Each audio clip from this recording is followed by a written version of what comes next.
ازيكم؟ يا رب تكونوا بخير. هنعمل مع بعض طريقة السحلب بطريقة ممتازة جدا وروعة، وكمان هتعملي السحلب عندك في البيت ومن غير ما تشتري من بره سحلب تاني. تابع معايا الفيديو. زي ما انت شايفة، هتجيبي نص كوباية من اللبن البودر، وهتجيبي نص كوباية من الرز. طبعا انا غسلته وبعد كده نشفته وبعد كده طبعا طحنته في الكبة. تمام. وده طبعا معلقتين من جوز الهند، وطبعا 3 معالق من السكر البودر، ومعلقتين من الكريم شانتيه، وده طبعا زبيب وسمسم، وطبعا نشا. تمام كده. طبعا كل الحاجات ديت لازم تضيفها مع بعض. ضفنا اول حاجة اللي هو الرز المطحون، تاني حاجة اللبن البودر والنشا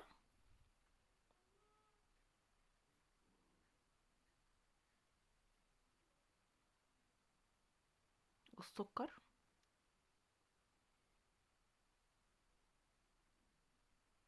وبعد كده هنقلبهم مع بعض.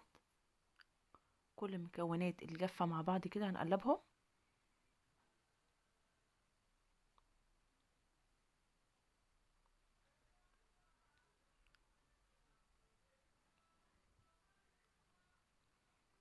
طبعا انا جايبه لكم كل حاجه قدام منكم.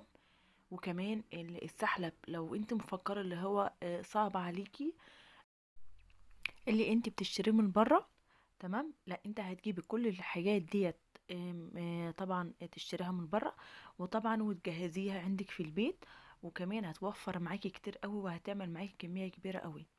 تمام. وبعد كده طبعا هتضيفي طبعا الفانيليا. دي اهم حاجه، الفانيليا اللي هي البودر. وبعد كده هنقلب كل الحاجات دي مع بعض كده. طبعا وضفت السمسم وضفت طبعا سوداني، وضفت الزبيب. بس انا طبعا ما كانش عندي متاح السوداني، فانا ضفت الزبيب. كل حاجة قدام منكم. شايفين بقى احنا عملنا كمية كبيرة قوي، طبعا بأقل تكلفة. عندك الرز في البيت، عندك النشا هتشتريه. يعني في حاجات ممكن تكوني في البيت وانت مش بتستعمليها، يعني يعني هي اصلا مش في دماغك، لكن ممكن تعملي منها حاجات كتيرة قوي وحاجات مفيدة جدا. زي ما انت شايفة، هنجهز بقى معاكو السحلب بقى الرهيب، السحلب الخطير ده، عشان تشوفوا كل حاجة قدام منكم، عشان ما تقولوش اللي انا بعمل حاجات فاضية وخلاص. انا جايبة لكم كل حاجة قدام منكم، وجايبه اللي انا هعمل السحلب معاكم ازاي.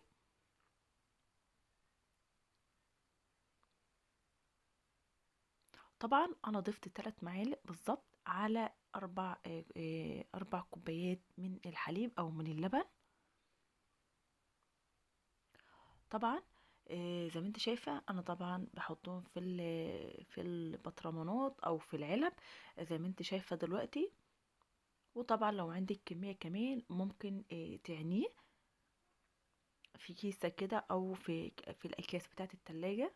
طبعا انا ضفت طبعا يعني ضفت النشا يعني في اي برطمان عندي او في اي علبة عندي، مش شرط يعني، بس اهم حاجة تكون نظيفة.